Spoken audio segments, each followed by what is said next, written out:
জম্মু কাশ্মীরের পেহেলগামে সন্ত্রাসী হামলার জেরে ভারত পাকিস্তান উত্তেজনা দিন দিন বেড়েই চলেছে। এরই ধারাবাহিকতায় এবার পাকিস্তানের উড়োজাহাজের জন্য আকাশসীমা বন্ধ করে দিয়েছে ভারত। বুধবার বিষয়টি নিশ্চিত করে ভারত সরকার। আগামী 23 মে পর্যন্ত পাকিস্তানি উড়োজাহাজের জন্য এই নিষেধাজ্ঞা কার্যকর থাকবে বলে জানানো হয়েছে।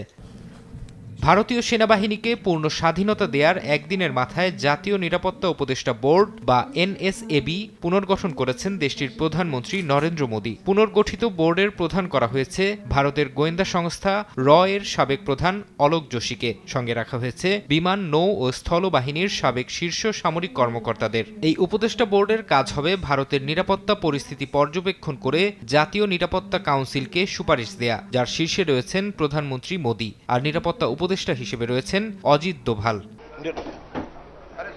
পেহেলগামে সন্ত্রাসী হামলায় জড়িতদের বিরুদ্ধে কঠোর পদক্ষেপ নিতে কেন্দ্র সরকারের প্রতি আহ্বান জানিয়েছেন ভারতের বিরোধী দলের নেতা রাহুল গান্ধী। বুধবার এক সংবাদ সম্মেলনে তিনি বলেন, সময় নষ্ট না করে নরেন্দ্র মোদীকে সন্ত্রাসীদের বিরুদ্ধে পদক্ষেপ নিতে হবে। চলমান উত্তেজনার মধ্যে দায়িত্বশীল আচরণ করার বিষয়ে ভারতকে বোঝাতে মার্কিন পররাষ্ট্রমন্ত্রী মার্কো রুবিওর প্রতি আহ্বান জানিয়েছেন পাকিস্তানের প্রধানমন্ত্রী শাহবাজ শরীফ। একই সঙ্গে তিনি পেহেলগামে হামলার সঙ্গে পাকিস্তানের কোনো সংশ্লিষ্টতা নেই বলেও দাবি করেন বলে জানিয়েছে সংবাদ মাধ্যম দ্য ডন। এদিকে বর্তমান পরিস্থিতির মধ্যে কোনো উস্কানি না দিতে ভারতকে হুঁশিয়ার করেছেন পাকিস্তানের পররাষ্ট্রমন্ত্রী ইসহাক দার। বুধবার ইসলামাবাদে আইএসপিআর মহাপরিচালক ও পররাষ্ট্র মন্ত্রণালয়ের মুখপাত্রের সঙ্গে এক যৌথ সংবাদ সম্মেলনে তিনি এই হুঁশিয়ারি উচ্চারণ করেন। এদিন আবারও তিনি পেহেলগামে হামলার ঘটনার আন্তর্জাতিক তদন্তের আহ্বান জানান।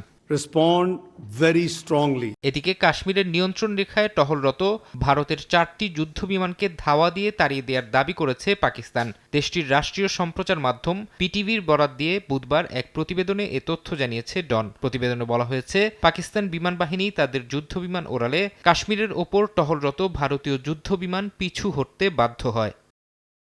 ফারহাদ চৌধুরী, সময় সংবাদ।